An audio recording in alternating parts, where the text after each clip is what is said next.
मंगलम भगवान वीरो मंगलम गौतमो गणी मंगलम कुंद कुंदारो जैन धर्मोस्तु मंगलम सर्वमंगल मांगल्यम सर्वकल्याणकारकम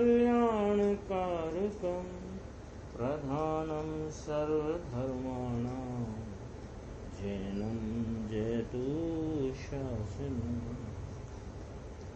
मैं नमो तीर्थनायक को, नमो ओंकार वाणी को, नमो उन कुंद प्रभु को जिन्होंने ओंकार धारण की। अहो उपकार जिनवर का, कुंद का दिव्य वाणी का, जिन कुंद ध्वनि दाता उन कहान स्वामी का। सर्वव्यापीक चिद्रूप स्वरूपाय परात्मने सोपलब्धि प्रसिद्धाय ज्ञानानंदात्मने नमः। श्री प्रवचन सार जी परमागम ग्रंथ, इसके परिशिष्ट रूप से टीकाकार आचार्य भगवान अमृत चंद्र स्वामी ने जो 47 नय का अधिकार लिया, उसमें अपने 12 नय तक की चर्चा हो गई है, जिसमें द्रव्य पर्याय नय, सप्तभंगी वाले अस्ति नास्तित्व नय आदि, उसके बाद विकल्प नय, अविकल्प नय, नाम नय और स्थापना नय, ये 4 नय हैं। नाम नय, स्थापना नय, द्रव्य नय और भाव नय। उसमें स्थापना नय की चर्चा अपन प्रारंभ करते हैं। पेज नंबर 84 है, नय प्रज्ञापन नामक जो पुस्तक है उसमें। स्थापना नयन मूर्तित्ववत सकल पुद्गला लंबी, यानी आत्मद्रव्य स्थापना नय से मूर्ति पने की भांति सर्व पुद्गलों का अवलंबन करने वाला है। नाम नय में आपको याद होगा, उसमें कहा था कि आत्मद्रव्य नाम नय से शब्द ब्रह्म को अवलंबन करने वाला है। वहां भी ये अर्थ नहीं ये निकला था ना कि वह कोई शब्द ब्रह्म का अवलंबन करता है तो शब्द ब्रह्म हो जाता है, जड़ वाणी हो जाता है, ये वाली बात नहीं। जैसे शब्द ब्रह्म का अवलंबन करने वाला है, अर्थात कि नाम के द्वारा, वाचक के द्वारा आत्मा का कथन किया जा सके, ऐसा आत्मा में धर्म मौजूद है, वह नाम धर्म है। अब यहाँ पर चर्चा आई स्थापना नय की, तो यहाँ कहा आत्मद्रव्य स्थापना नय से मूर्ति पने की भांति सर्व पुद्गलों का अवलंबन करने वाला है। यानी अर्थात स्थापना नय से आत्मद्रव्य की पौद्गलिक स्थापना की जा सकती है मूर्ति की भांति। यानी आत्मद्रव्य में एक ऐसा स्थापना नाम का धर्म है कि जिसके कारण आत्मा जो वस्तु अमूर्तिक है, ज्ञाता दृष्टा आनंद स्वरूप है, उस आत्मा को जैसे आत्मा शब्द बोलकर जाना जाता है, ऐसे इस आत्मा का पौद्गलिक वस्तुओं में स्थापना की जा सके, ऐसा आत्मा में धर्म है। पुद्गल में धर्म है आत्मा की स्थापना का, ये नहीं कहना। यहाँ पर आत्मा के धर्म की चर्चा है, तो आत्मा के धर्म की जो बात कही, उसका अर्थ ये आत्मा में एक स्थापना नाम का धर्म है। यानी आत्मधर्म स्थापना नय से स्थापना वाला है। अपन संक्षिप्त में ऐसा समझें कि आत्मद्रव्य स्थापना नय से स्थापना वाला है। स्थापना वाला है, उसका क्या अर्थ है कि पौद्गलिक द्रव्यों में, पौद्गलिक वस्तु में आत्मद्रव्य की स्थापना की जा सके, ऐसा धर्म आत्मा में है। इसकी चर्चा गुरुदेव श्री देखो अपन देखते हैं, गंभीर चर्चा है। आत्मद्रव्य स्थापना नय से मूर्ति पने की भांति सर्व पुद्गलों का अवलंबन करने वाला है। इसका अर्थ क्या निकला कि जिस प्रकार मूर्ति में भगवान की स्थापना होती है, उसी प्रकार पुद्गलों में भी आत्मद्रव्य की स्थापना की जा सकती है। कहा ना भगवान की स्थापना होती है, तो भगवान माने आत्मा। जैसे सीमंदर परमात्मा की प्रतिमा हो, आदिनाथ भगवान की हो, महावीर भगवान की प्रतिमा है, वह जो पाषाण की धातु आदि की प्रतिमा है, पाषाण धातु यानी पुद्गल, तो ऐसी जो पौद्गलिक प्रतिमा है, उस पौद्गलिक प्रतिमा में जो हमने भगवान की स्थापना करी है, यानी कि आत्मा की स्थापना करी है, तो इस प्रकार आत्मा में एक ऐसा धर्म है कि उसकी पौद्गलिक स्थापना की जा सके। देखो इसमें आगे चर्चा है कि जिस प्रकार सीमंदर भगवान की प्रतिमा पुद्गल है, तो उसमें कहीं सीमंदर भगवान का आत्मा नहीं है। सीमंदर भगवान का आत्मा तो इस समय महाविदेह क्षेत्र में अरहंत पद पर समव शरण में विराजमान है।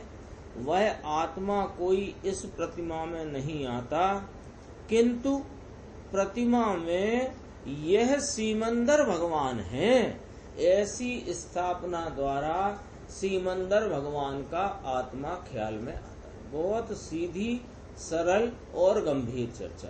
क्या कहते हैं कि सीमंदर भगवान की प्रतिमा है, मान लो अपने मंदिर में है, आदिनाथ भगवान की, शांतिनाथ भगवान की, महावीर भगवान की, सीमंदर भगवान की।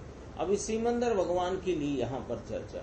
तो सीमंदर भगवान की प्रतिमा है, ये प्रतिमा तो पुद्गल है, क्योंकि उस प्रतिमा में भगवान आत्मा, वो क्या सीमंदर भगवान का आत्मा उसमें नहीं है।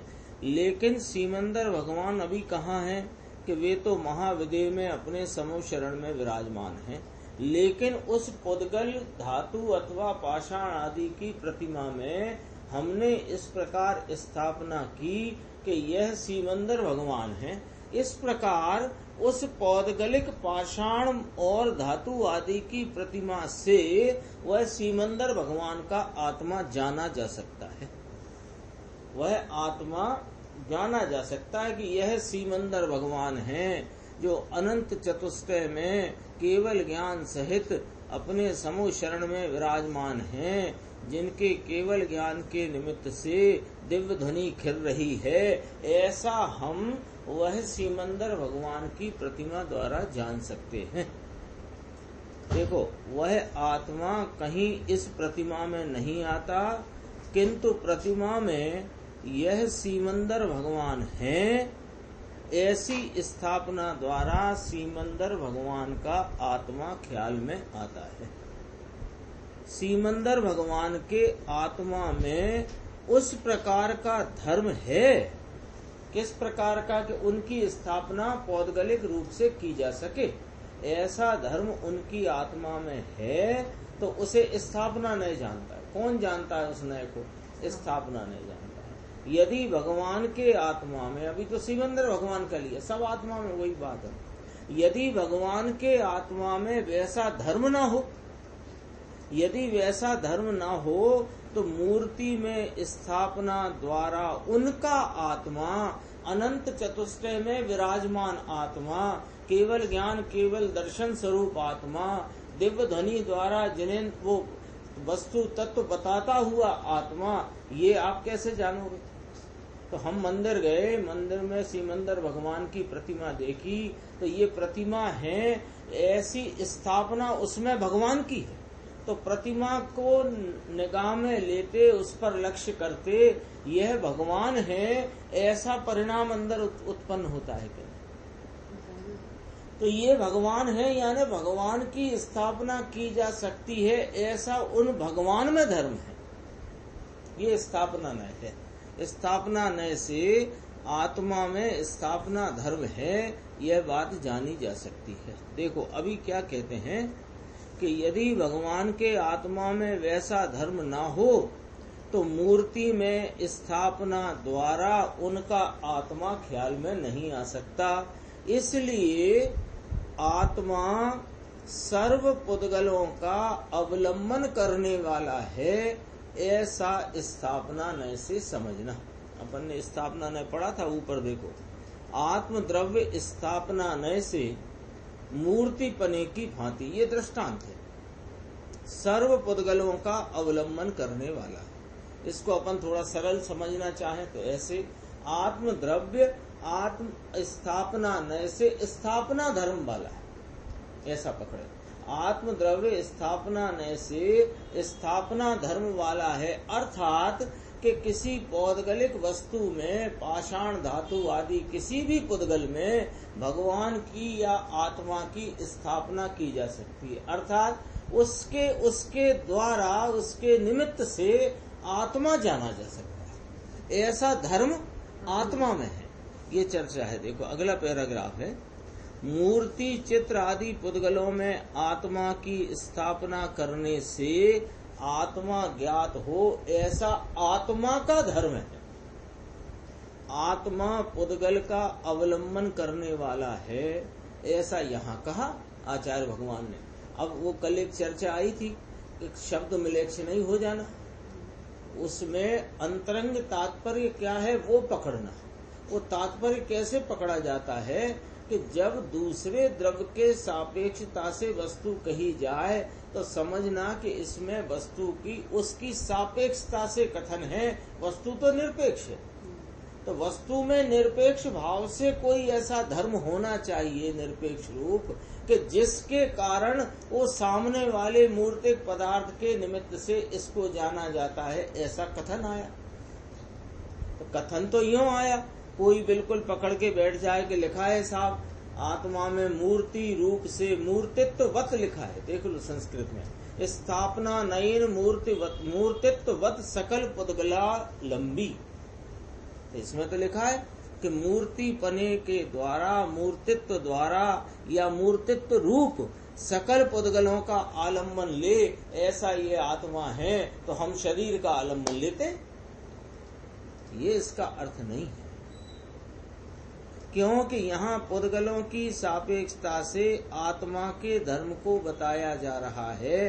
तो पहले यह बात अपने चित्त में स्पष्ट होनी चाहिए कि यह जो आत्मा है, इसमें जो कोई भी धर्म है इसका, वो निरपेक्ष है।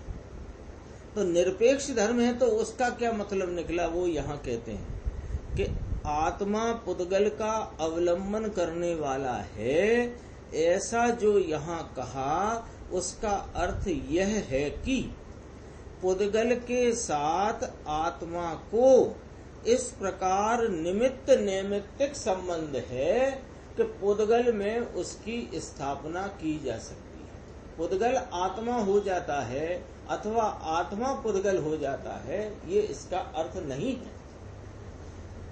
मूर्तिक होने पर भी, पुद्गल द्रव्य मूर्तिक होने पर भी उसमें स्थापना के द्वारा लक्ष्य अमूर्तिक आत्मा का होता है। अपन जाते हैं तो वहाँ अरिहंत भगवान की प्रतिमा जो है, सिमंदर भगवान की भी, सिमंदर भगवान क्यों चर्चा में आ रही है बात, वे अभी समो शरण में अरिहंत अवस्था में विराजते हैं, और महावीर भगवान की प्रतिमा है, वे अभी सिद्ध अवस्था में विराजते हैं। कोई ले लो, लेकिन हमने जो स्थापना की है वो महावीर के अरिहंत पने की स्थापना की। तो अरिहंत पना आत्मा में होता है कि पुद्गल में होता है? वो तो आत्मा का धर्म है, आत्मा का भाव है।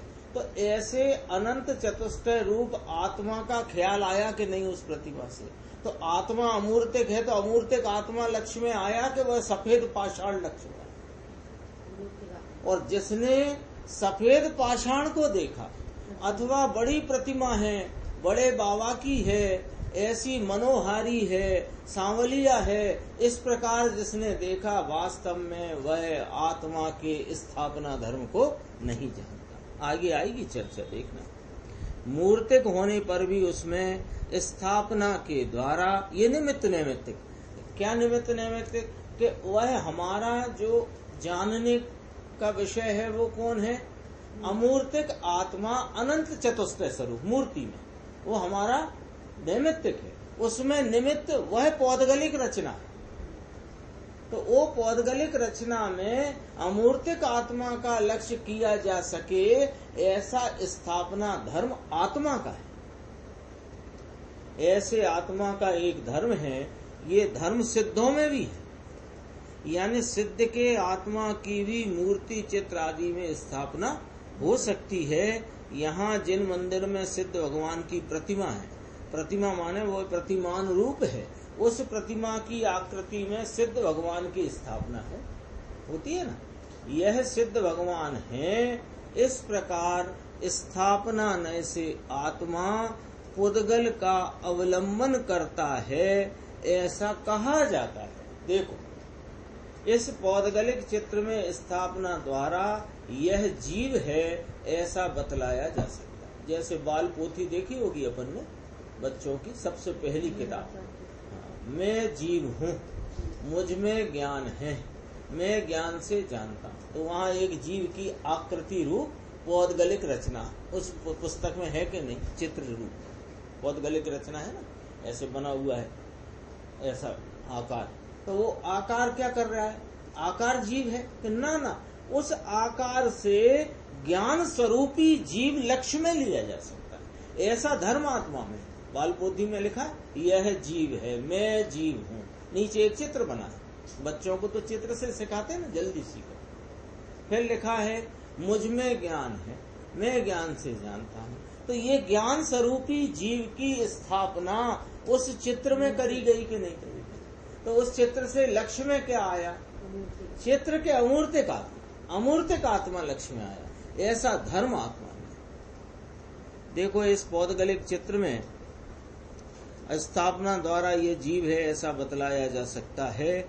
इस प्रकार पुद्गल में जीव की स्थापना हो सकती है और जीव में उस प्रकार का धर्म है। यहाँ तो ऐसा कहा है कि आत्म द्रव्य सर्व पुद्गलों का अवलंबन करने वाला है, अर्थात मात्र मूर्ति में ही इसकी स्थापना हो सके और अन्य किसी वस्तु में नहीं हो सकती, ऐसा नहीं है।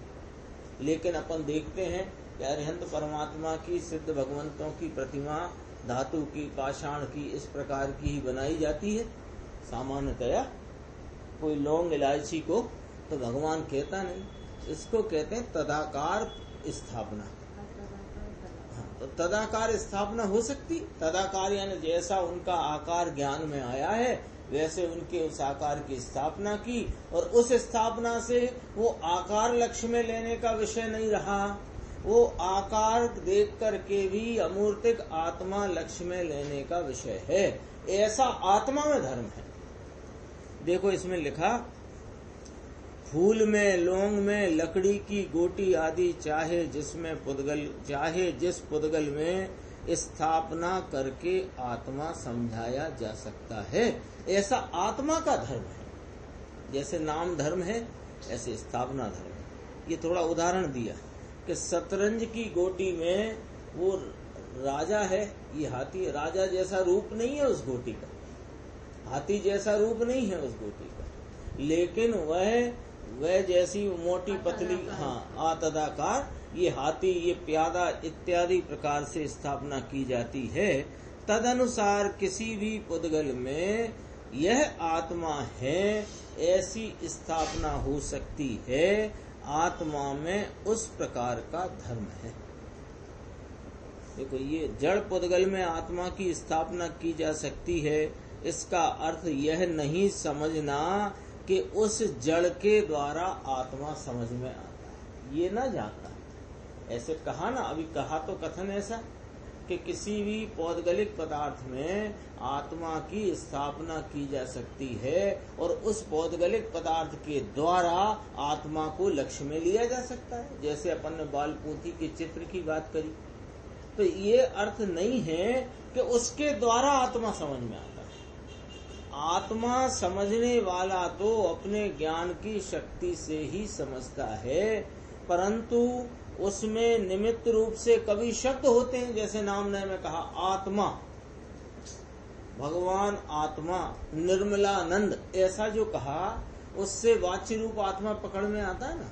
ऐसे ही स्थापना भी होती है, तो स्थापना के द्वारा, जैसे शब्द से आत्मा नहीं जाना जाता, पर आत्मा अपने ज्ञान दशा के द्वारा जानने पर उसमें शब्द निमित्त होते, ऐसे यह स्थापना के द्वारा भी जाना जाता है। यानी समझने वाले को स्थापना नय से आत्मा इस प्रकार के धर्म वाला है, यह ज्ञात होता है। देखो यह आत्मा की महिमा। प्रत्येक आत्मा अनंत धर्मों का स्वामी है और अपने धर्म का जिसे भान नहीं है वह बाह्य में धर्म ढूंढने जाता है। अपने आत्मा में ही ऐसे ऐसे अनंत धर्म भरे हुए हैं, यह बात अनेक जीवों ने तो सुनी भी न हो, पता ही न होगा कि यह आत्मा, मैं आत्मा अनंत अनंत धर्मों का अधिष्ठाता हूँ, ये ख्याल ही नहीं। देखो ये थोड़ी चर्चा है, गंभीर है। पुद्गल में आत्मा की स्थापना हुई, क्योंकि आत्मा में स्थापना नाम का धर्म है, तो ऐसी स्थापना हुई। अब हुई तो अज्ञानी क्या गड़बड़ करता है, वहां अज्ञानी को उस पुद्गल की महिमा भाषित होती, मानो पुद्गल में से उसका धर्म आता हो। किंतु भाई पुद्गल में जिसकी स्थापना हुई उसके धर्म को तो देख। ऐसा ही करता नहीं अज्ञानी। धातु की प्रतिमा, पाषाण की प्रतिमा, बड़ी प्रतिमा, खड़गासन प्रतिमा, पद्मासन प्रतिमा, कोई सांवले पत्थर की प्रतिमा, कोई सफेद पाषाण की प्रतिमा, उनमें ये उन पौद्गलिक चीजों में भेद खड़े करता है। क्यों कि इसने पौद्गलिक रूप से रखी हुई जो कुछ भी प्रतिमा आदि वस्तु है उसमें आत्मा की स्थापना है, उसमें अरिहंत परमात्मा की स्थापना है, ये बात को तो वह नजरअंदाज कर देता, ख्याल में नहीं लेता। और ये मनोहारी है और यहाँ की बहुत बढ़िया और चांद खेड़ी की अच्छी, इस प्रकार से यह अज्ञानी अपने अज्ञान को पुष्ट करता है। जबकि वो प्रतिमा में, यानी एक तरह से कहें अपन इसको सीधा सीधा, कि यदि तुझे प्रतिमा में प्रतिमा दिखती है तो तुझे अभी जिनेंद्र परमात्मा के शासन की व्यवस्था की खबर नहीं, ये स्थापना धर्म की खबर नहीं। यदि वहां तुम्हें प्रतिमा दिखी तो प्रतिमा दिखने का अर्थ है कि तुम्हें अभी भगवान न दिखे, और भगवान न दिखे तो स्थापना तो भगवान की थी, प्रतिमा की थोड़ी थी। लेकिन ये अज्ञानी को महिमा भाषित नहीं होती, इसलिए स्थापना में भी समझना बहुत महत्वपूर्ण है। देखो, किंतु भाई पुद्गल में जिसकी स्थापना हुई उसके धर्म को तो देख। यदि पुद्गल में स्थापना होने जैसा धर्म आत्मा में न हो तो उसकी फिर स्थापना ही कहाँ से होगी। इसलिए आत्मा के उस धर्म को देख और उस धर्म स्वरूप आत्मा के अनंत धर्मात्मक आत्मा को देख। ऐसे अनंत धर्म जिसमें एक साथ विद्यमान हैं, ऐसे अपने आत्मा की महिमा प्रकट कर अनंत धर्मों का पिंड आत्मा जितना है उसे उतना ही जानकर ज्ञान में उसका महात्म्य आने से ज्ञान सम्यक होता है, और ऐसे सम्यक ज्ञान के बिना कभी सच्ची शांति नहीं होती। आगे अगला पेज देखो। अनादिकाल से आत्मा को कभी यथावत नहीं जाना है।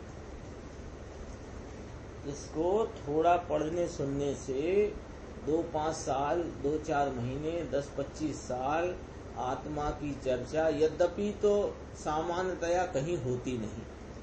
अपने लोगों में पूज्य गुरुदेव श्री की कृपा से यह आत्मा की बात सुनने समझने में आती है, चलती है परस्पर। लेकिन इतने में इसको क्या लगने लगता है कि मैं आत्मा को जान गया। यहाँ कहते हैं कि अनादिकाल से इस जीव ने आत्मा को कभी यथावत नहीं जाना है। यथावत जब तक आत्मा का सच्चा ज्ञान न हो तब तक उसकी महिमा और उसमें एकाग्रता कैसे होगी। और आत्मा में एकाग्रता के बिना भव का अंत आ नहीं सकता। जिसे चैतन्य का भान नहीं है वह पर की महिमा करके पर में एकाग्र होता है, इसलिए भव भ्रमण होता है। अभी ये जो चर्चा अपन पढ़ रहे हैं ना कि इसको कभी आत्मा की महिमा नहीं आती, उसकी बात करी है। देखो ये अभी हाल मेरे ख्याल में दूसरे समय सार की स्वाध्याय में ये बात आई, वो पढ़ता हूँ, भेजी भी है, सबको मिल गई होगी। श्रोता ने प्रश्न किया है, यही चर्चा है। श्रोता ने प्रश्न किया कि प्रभु अंतर में आपने आत्मा कैसे जान लिया, वो हमको तरकीब दिखा दो। अभी अपनी 2-3 दिन पहले स्वाध्याय चल रही थी, तब एक प्रश्न आया था। प्रश्न क्या, एक बात आई थी कि हमको आत्मा की महिमा क्यों नहीं आती। ये आत्मा इतना महिमावान पदार्थ है। यहाँ भी कहा कि तेने आत्मा को अनादि से अब तक यथावत नहीं जाना है, जब तक जानेगा नहीं उसकी महिमा करके महिमा पूर्वक एकाग्रता कैसे होगी, और एकाग्रता के बिना भव का अंत आ नहीं सकता। तो ये यहाँ ये थोड़ा रिलेटेड है विषय। श्रोता ने प्रश्न किया गुरुदेव श्री से, प्रभु अंतर में आपने इस आत्मा को कैसे जाना, वो हमें बताओ, वो दिखाओ। उत्तर देखो बहुत अच्छा है। अंदर में उतरे तब अपने आत्मा की प्राप्ति होती है। अंदर में कौन उतरे? वर्तमान उपयोग।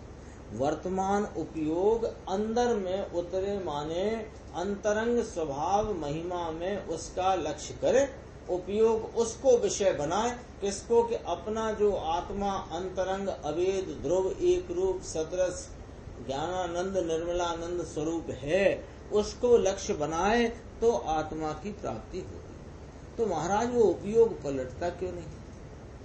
हम बराबर खूब विचार करते हैं, अरे 1-1 घंटे बिल्कुल निरंतर सब बातों का विचार छोड़कर एक यही विचार करते हैं, मैं तो ज्ञायक हूँ, मैं तो निर्मलानंद हूँ, जो कुछ अशुद्धि है वो पर्याय में है, मैं तो स्वभाव से ही शुद्ध हूँ, मेरा द्रव्य त्रिकाल शुद्ध, मेरे गुण त्रिकाल शुद्ध, ऐसा मैं खूब विचार करता हूँ।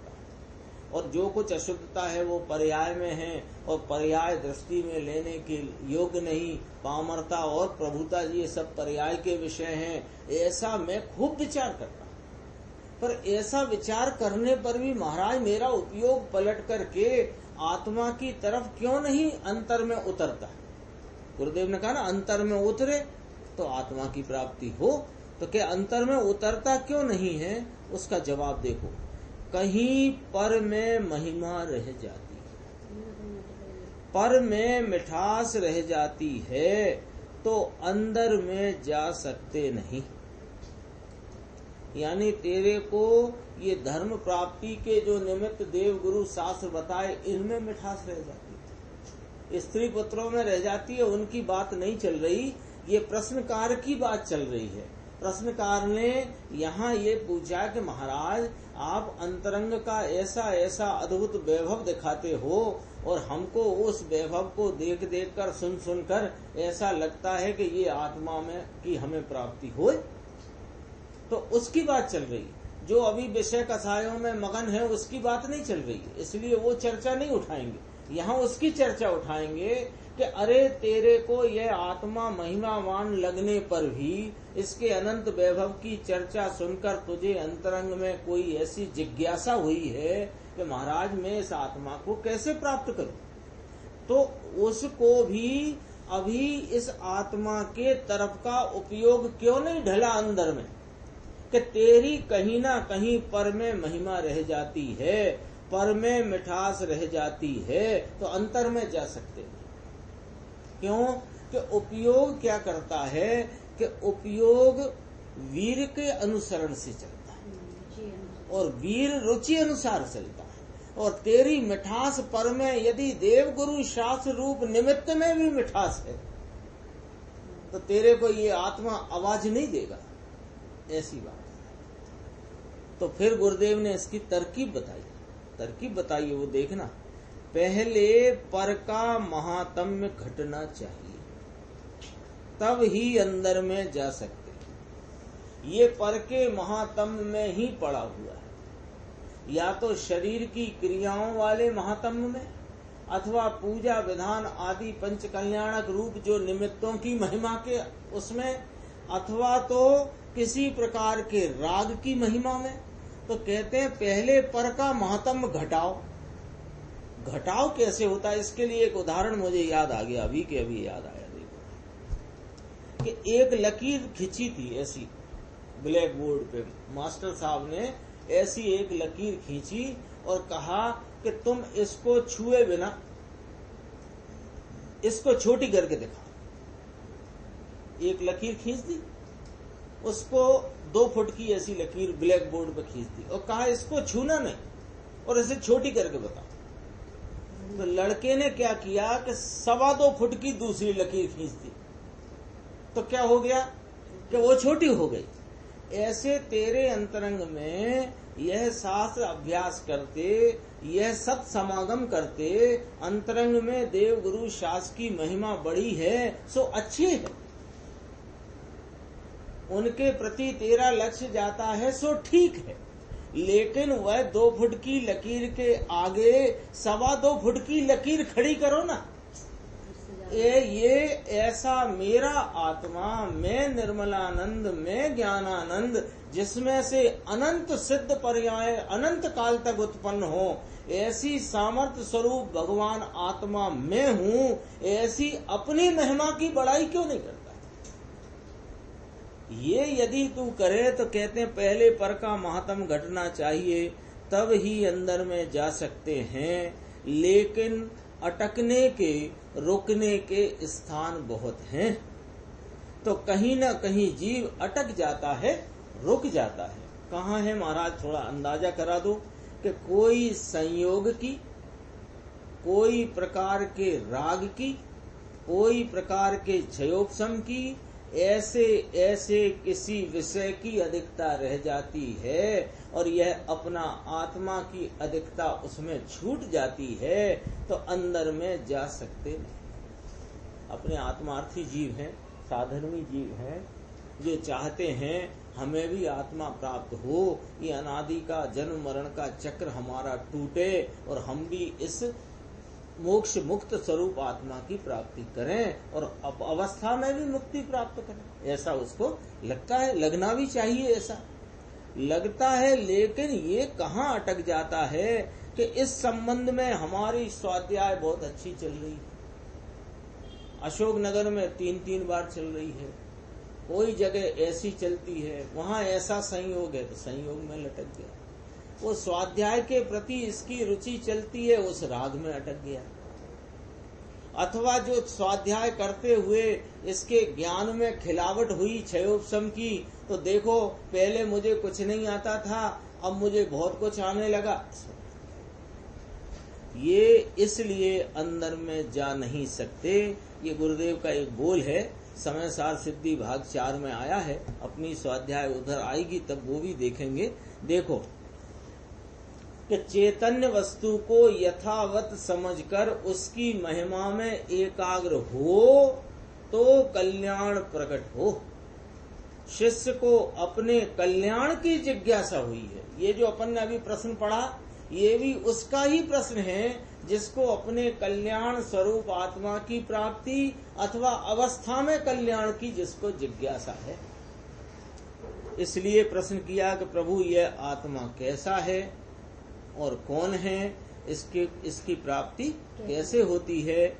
उस जिज्ञासु शिष्य को समझाने के लिए आचार्य देव ने आत्मा का विशेष वर्णन किया है। यहाँ कहना क्या चाहते हैं कि ये स्थापना नय की चर्चा किस प्रश्न का जवाब है कि महाराज आत्मा कौन है, कैसा है और वह किस प्रकार प्राप्त किया जाता है। तब एक समुच्चय उत्तर दिया कि आत्मा अनंत धर्मों का अधिष्ठाता स्वामी एक है, जो उसमें व्यापने वाले अनंत धर्म और अनंत धर्मों में व्यापने वाले अनंत नय और उन अनंत नयों में व्यापने वाला एक शुद्ध ज्ञान प्रमाण, वो उसमें यह आत्मा स्वानुभव द्वारा प्रमेय होता है।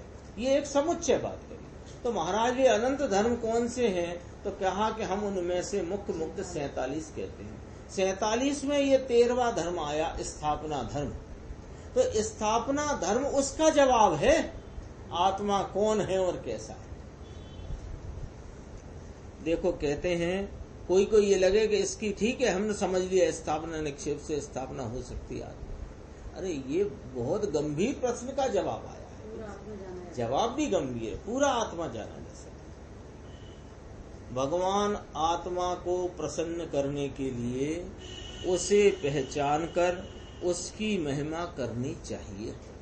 यदि आत्मा की अपेक्षा जगत के अन्य किसी भी पदार्थ की महिमा या रुचि बढ़ जाए तो भगवान आत्मा प्रसन्न नहीं हो सकता। जो अपन ने अभी पढ़ा गुरुदेव के प्रश्नोत्तर से, वो है आत्मा प्रसन्न नहीं हो सकता। प्रसन्न नहीं होता तो अंदर से आवाज नहीं देता है, यानी वो जो ध्वनि की प्रतिध्वनि आती है ना, तो उसकी प्रतिध्वनि तुझे प्राप्त नहीं होगी, ऐसा कहना चाहते हैं। जैसे किसी राजा को प्रार्थना पत्र लिखना हो, अर्जी भेजना हो, तो लिखेंगे श्रीमान माननीय महाराजाधिराज, और भी लिखते हैं अन्नदाता, दया निधान, करुणा निधान आदि अनेक प्रकार के विशेषण लगाना पड़ते हैं और टिकट भी लगाना पड़ती है। सरकार में आवेदन करो ना, तो सरकार के आवेदन की फीस का 2 रुपए, 10 रुपए, 20 रुपए, 100 रुपए का ऐसा टिकट भी लगाना पड़ता है। उसी प्रकार यहाँ भगवान आत्मा चैतन्य राजा है। यह मैं भगवान आत्मा, यह चैतन्य राजा है। उससे प्रार्थना करने के लिए अर्थात उसका अनुभव करने के लिए उसके अनंत धर्मों रूपी विशेषणों से पहचान कर उसकी रुचि करे तभी वह उत्तर देता है। यदि एक भी धर्म कम माने तो भगवान आत्मा उत्तर नहीं देता, अर्थात उसका अनुभव नहीं होता। आत्मा अपने अनंत धर्मों का स्वामी है, किंतु पर वस्तु के किसी धर्म का स्वामी आत्मा नहीं है और न आत्मा के धर्म का कोई अन्य स्वामी।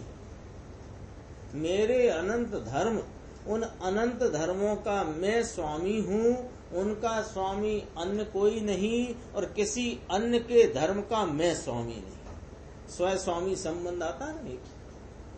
आत्मा की संपत्ति कितनी कि उसके अपने अनंत धर्म हैं, इतनी। अपने अनंत धर्मों में आत्मा व्याप्त हो रहा है, पर में वह नहीं है और ना पर उसमें। बोलो, ये बात तो सरल सीधी है, पर इसमें काम कितना निबट गया। इतनी सी बात में कितना काम निबट गया कि जगत के अनंत पर द्रव्यों से न्यारा अपने द्रव्य गुण पर्याय स्वरूप वस्तु है, वहां तक बात आ गई। इस प्रकार आत्मा के भिन्न धर्मों द्वारा आत्मा को पहचान कर श्रद्धा करे तो सम्यक दर्शन और सम्यक ज्ञान हो।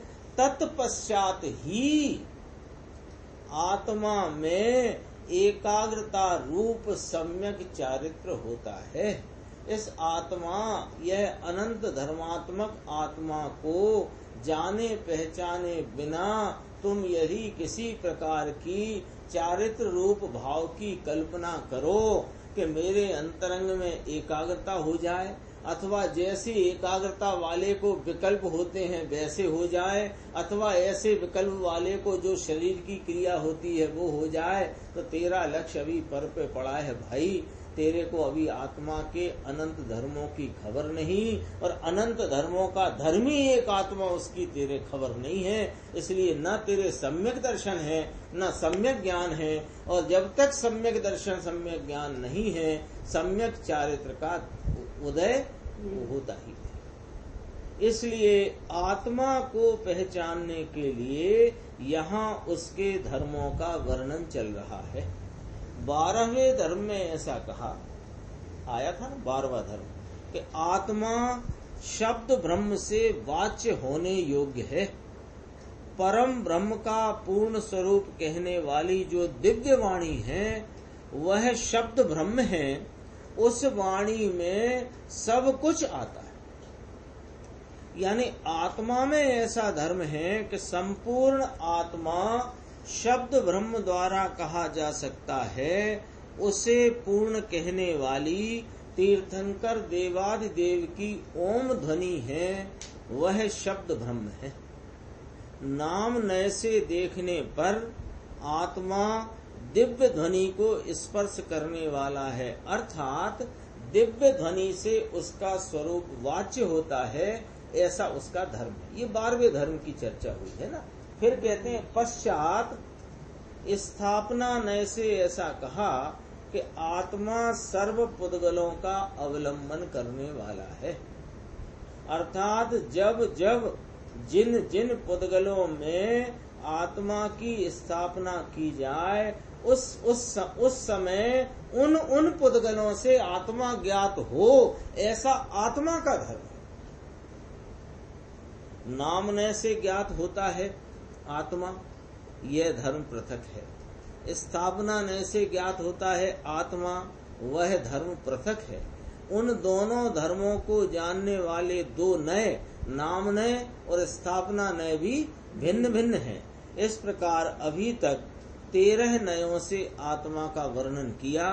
अब कहते हैं 14वें नय द्रव्य नय से आत्मा कैसा है, वह कहते हैं गुरुदेव श्री अपने को यहाँ जागृत करते हैं कि भाई उसमें बहुत सरस बात आएगी। 14वां नंबर का है द्रव्य नय। देखो, द्रव्य नयेन माणवक श्रेष्ठ श्रमण पार्थिव वदना गतातीत पर्यायोद भासी। आत्म द्रव्य नय से बालक सेठ की भांति और श्रमण राजा की भांति अनागत और अतीत पर्याय से प्रतिभासित होता है, जानने में आता है। अर्थात आत्मा द्रव्य नय से भावी और भूत पर्याय रूप से ख्याल में आता है, जैसे कि बालक सेठ पने स्वरूप भावी पर्याय रूप से ख्याल में आता है और मुनि राजा स्वरूप भूत पर्याय रूप से ख्याल में आता है। उदाहरण एकदम बहुत ऐसा सटीक उदाहरण है, सरल उदाहरण है। ये द्रव्य नय है। ये द्रव्य नय कौन सा नय है? 14वां नय। एक द्रव्य नय था पहला, वह द्रव्य नय से आत्मा चैतन्य मात्र सामान्य, वो चर्चा थी। यहाँ द्रव्य नय से वह एक नय आते ना, क्या भूत निगम नय और भावी निगम नय है ना। तो वो भी यदि द्रव्य में इस प्रकार का धर्म ना हो तो वो नय से उस वस्तु को उस प्रकार जाना नहीं जा सकता। जैसे अपन एक दूसरा उदाहरण देखते हैं कि दूध है ना, दूध, तो दूध को घी देख ले कोई तो देख सकता है, क्योंकि दूध में घी पने रूप परिणमन का भविष्य में परिणमे ऐसा धर्म पड़ा है, उसमें धर्म पड़ा है। ऐसा धर्म वो योग्यता, परिणमन की योग्यता भी धर्म होता है, तो वो धर्म पड़ा हुआ है। ऐसे ही घी को देखकर कोई यूं बोले ये दूध अच्छा नहीं है, घी बना घर में 4-8 दिन 10 दिन में, हाँ दही को देख के कहा तो दूध अच्छा नहीं। भाई दही देख रहे हो कि दूध देख रहे हो, पर दही में ही दूध देखा जा सके ऐसा योग्यता। ऐसे ही घी में, वो दूध में घी देखा जा सके ऐसा भी धर्म है। ऐसे यहाँ पर जो दृष्टांत दिया कि आत्मा द्रव्य नय से भावी और भूत पर्याय रूप से ख्याल में आ जाता है।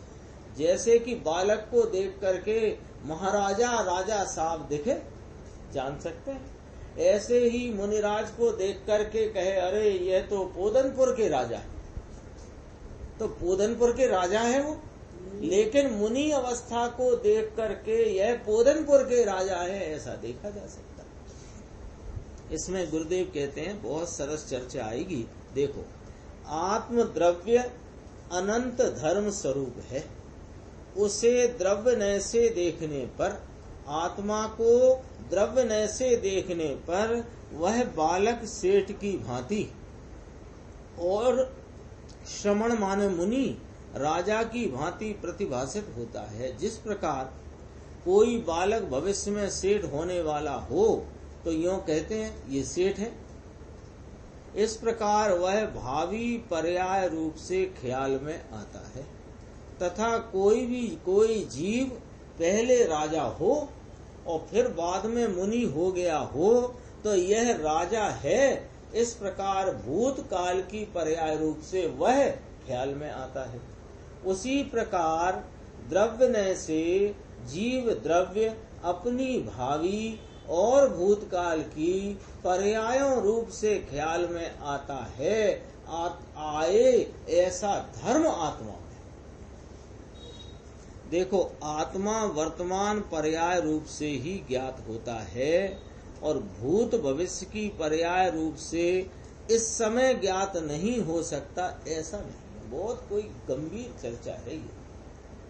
देखो, आत्मा की सत्ता कितनी है अपन वर्तमान नहीं, वर्तमान आत्मा की सत्ता कितनी है कि सत रूप से तो आत्मा अपने अनंत गुणों का आश्रयभूत भाव और अनंत गुणात्मक स्वभाव, उसके अनंत त्रिकाली गुण और उसकी वर्तमान पर्याय रूप प्रकटता व्यक्तता, ये आत्मा का हिसाब है।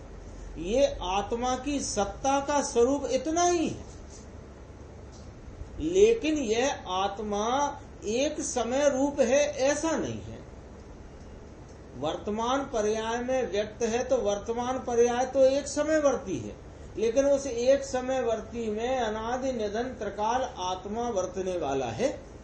तो वह त्रिकाल आत्मा की भूतकाल की पर्यायें और भावी की पर्यायें अभी वर्तमान में ज्ञान में नियत हो सके, ऐसा धर्म उस वस्तु आत्मा में पड़ा हुआ है। बहुत गंभीर है चर्चा।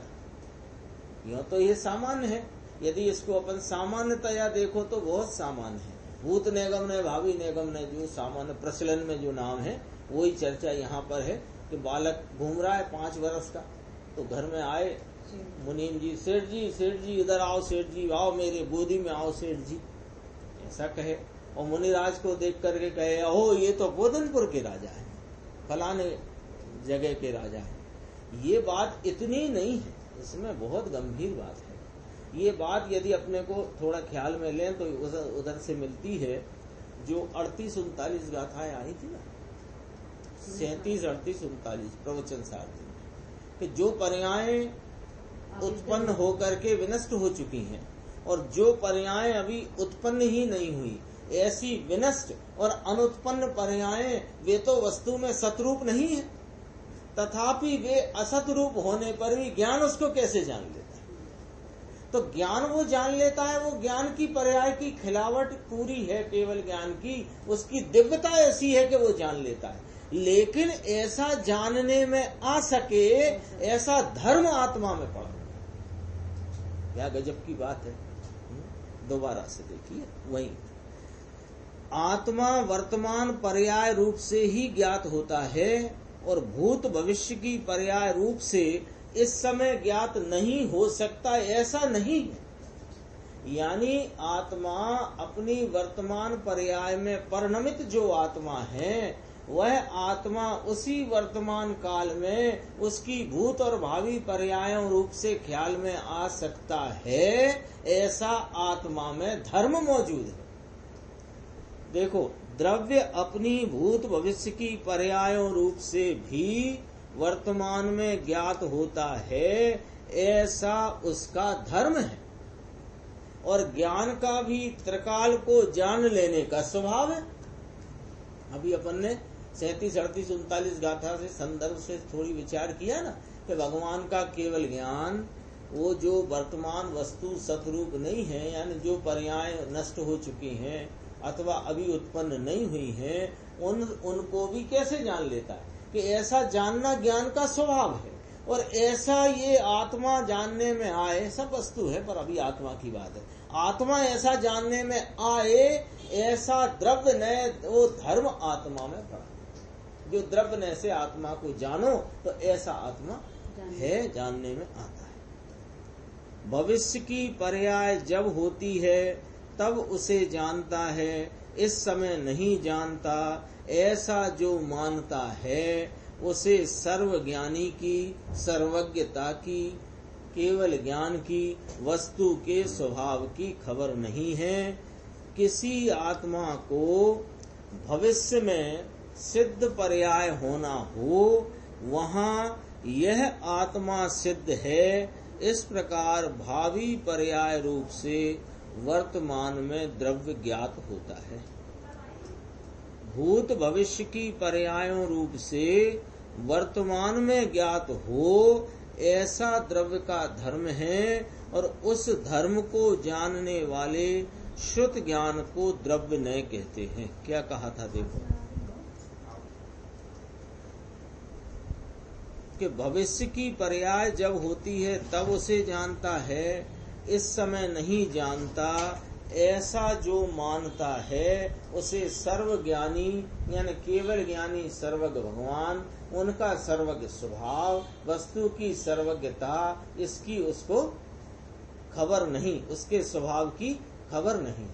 कई लोग कहते हैं ना कि केवल ज्ञानी परमात्मा है, वे भूतकाल की पर्याय तो जान लेते हैं, वर्तमान जान लेते हैं, भविष्य की होएगी तब जानेंगे। तो तू अभी सर्वज्ञ को ही नहीं जानता भाई, सर्वज्ञ को नहीं जानता, सर्वज्ञ स्वभावी आत्मा को नहीं जानता। देखो कहा, सिद्ध का उदाहरण दिया, जैसे किसी आत्मा को, मुझे आपको भविष्य में सिद्ध होना है, तो यह आत्मा सिद्ध है, ऐसा अभी वर्तमान में भावी पर्याय रूप से वर्तमान में यह द्रव्य सिद्ध रूप ज्ञात होता है। तो भूत भविष्य की पर्यायों रूप से वर्तमान में ज्ञात हो, ऐसा द्रव्य का धर्म है, और उस धर्म को जानने वाला जो शुद्ध ज्ञान का अंश, उसका नाम द्रव्य है। आगे देखो, प्रथम द्रव्य ने कहा था और यह 14वां द्रव्य ने कहा। पहले अपनी नय की व्याख्या शुरू हुई 47 नयों की। पहला नय आया था द्रव्य ने, फिर 14वें नंबर पे आया द्रव्य ने। तो इन दोनों के विषय में अंतर है। पहले जो द्रव्य ने कहा उसका विषय तो सामान्य चैतन्य मात्र द्रव्य है, वहाँ पर्यायों वर्यायों के भेद उसका विषय नहीं है। और यहाँ द्रव्य ने का विषय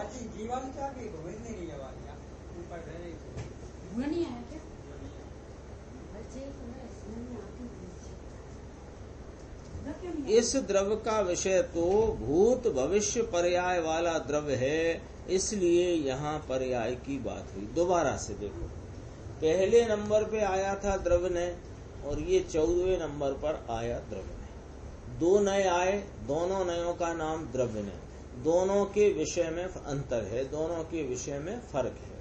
पहले जो द्रव्य ने कहा उसका विषय क्या था कि सामान्य चैतन्य मात्र द्रव्य, वो उसमें पर्याय विषय बिल्कुल नहीं है। और यहाँ इस द्रव्य का जो विषय है तो भूत भविष्य पर्याय वाला द्रव्य है, इसलिए यहाँ पर्याय की बात है। यानी द्रव्य की जो जो पर्याय भूतकाल में हुई और जो जो भविष्य में होना है, उन पर्यायों रूप से द्रव्य वर्तमान में ज्ञात हो, ऐसा द्रव्य का स्वभाव है, ऐसा धर्म द्रव्य में मौजूद है। जिस द्रव्य में जिस जिस प्रकार की भविष्य की पर्याय होना है, उस प्रकार का धर्म उस द्रव्य में त्रिकाल विद्यमान है। ये गंभीर है, देखो बात। भविष्य की पर्याय तो उनके अपने काल में होंगी, परंतु जो पर्याय होना है वैसा धर्म तो वास्तव में अनादि अनंत है ही। 5 मिनट देखो, इसमें ये चर्चा आई है, भविष्य में कोई आत्मा से, ये यहाँ समस्त समस्त द्रव्यों में अपनी अपनी त्रिकाली पर्याय होने का धर्म विद्यमान है।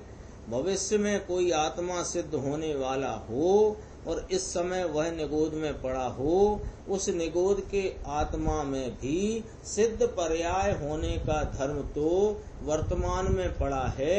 वर्तमान में उसे सिद्ध पर्याय प्रकट नहीं है, किंतु भविष्य में जो सिद्ध पर्याय होना है वह पर्याय होने का धर्म तो उसमें वर्तमान भी विद्यमान है। ये चर्चा गंभीर है, इस पर अपन आगे कल की स्वाध्याय में चर्चा करेंगे। अभी समय भी हो चुका है। निज निधि निज में बताई, यह अनंत उपकार है। उसके लिए जिन वाणी माँ को वंदना शत बार।